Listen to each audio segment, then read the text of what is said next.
Chapter 17, the Family Center Partnership.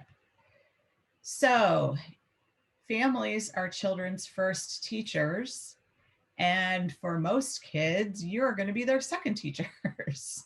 So, it's important that you have a relationship with those families of the children that you're working with.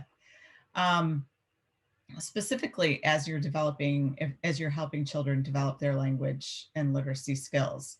So this chapter is going to help us describe effective parent-teacher partnerships for language arts, understand types of communication with families, and identify ways parents can strengthen children's language growth. Important reminders. Like I said, children. Parents are child's first and most important teachers. The home is the child's first school. It's important that you avoid unfair assumptions. It's important that you avoid any assumptions. You should not assume anything about the families that you're working with. Your job is to find out more about them and work with them. And that means you need to employ a wide variety of strategies to develop partnerships with families. You may be working with families who've never had a child in a program before. This is their first child. They're bringing that child to you as a baby and they don't know anything about how this whole thing works, right? You may have people who are bringing you their fifth child and they're just going to drop them in your room and you're never going to see them again, right? Because they're so busy with all the other things. You may have people who have lived in your community. I had people in my preschool that were like third generation people attending the preschool. Maybe it was only second, but um, and then there are people who are from completely different lands and cultures, don't know anything about what's going on here. So you need to find that out. Your job is to figure out how is going to be the best way to work with this family. Family viewed as having useful knowledge on a variety of topics and experts concerning how best to support a child. The family needs to be the expert on their child, but you are an expert on child development. And so you need to think about objectively, what are the things that you see and what are the things that concern you? What are the things that are great? What are the things, where is this child, right? Ask questions to gain information about family literacy goals, home literacy materials, and literacy preferences. One of the things that I found really helpful was to ask the kids to bring in their favorite book. That tells you a lot about how literacy is viewed in their house, how important it is, um, and what kinds of literacy experiences a child is having at home. Literacy at home is influenced by three things: settings, models, plans, and unplanned events. So, what do successful parents do to build language skills? They listen, they do the same things that teachers do, right? They listen and respond. They interpret language attempts. They try to figure out what you're trying to say to them or what children are trying to say to them. They talk about what's happening in their world.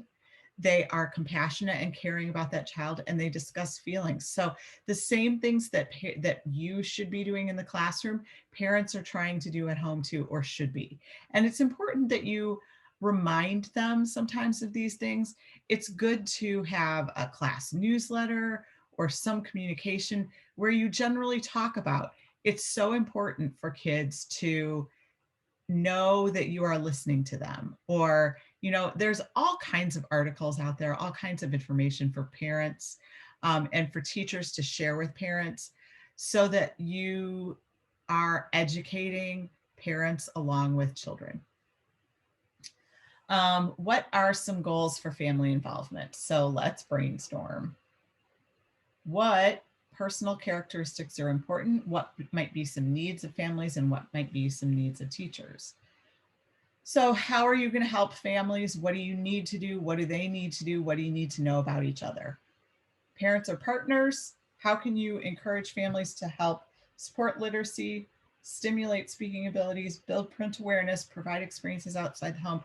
Again, what I said about sort of educating families about the importance of literacy, language and literacy development is really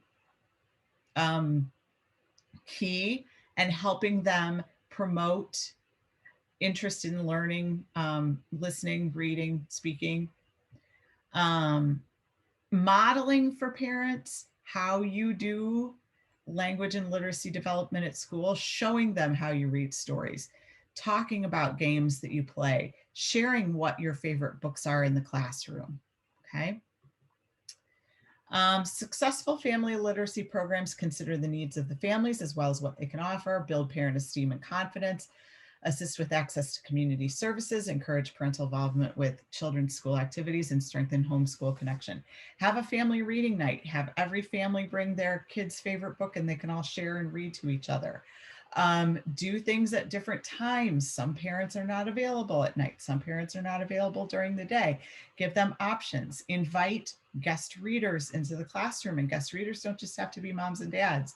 They can be older brothers and sisters. They can be grandmas and grandpas. They can be neighbors. Invite other people in.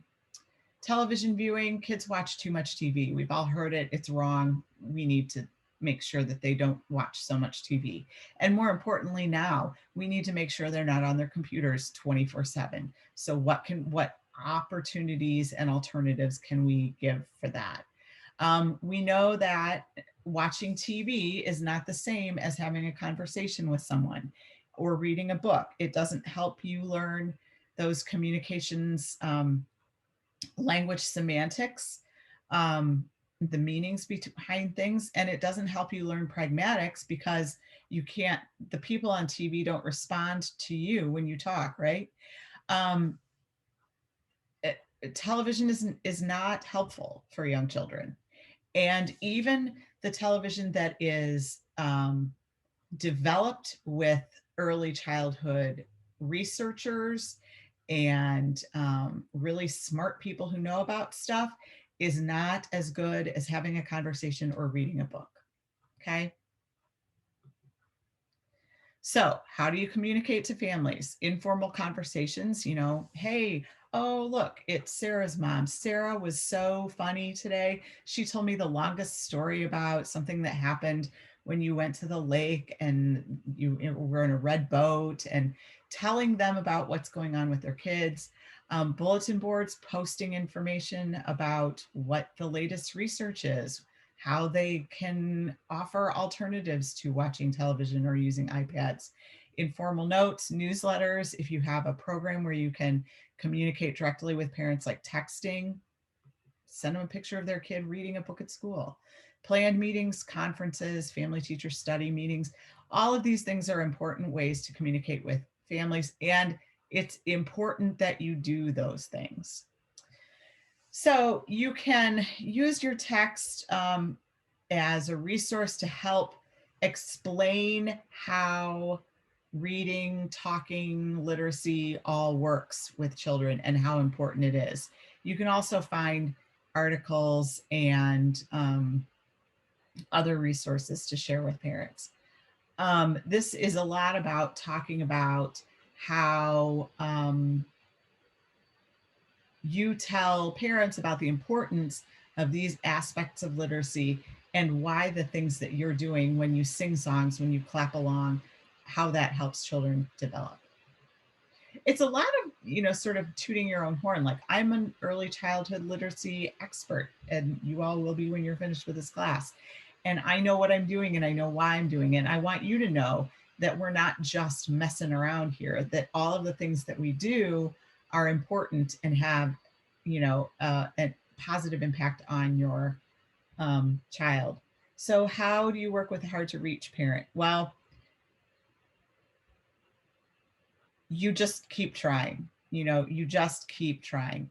And you offer them alternatives. If you're not comfortable talking on the phone, we could meet in person, or we could, do you want to have coffee? Or I can write down all the things that I want you to know, and then you can look at it and we can talk, whatever you can do to get someone to engage with you is important.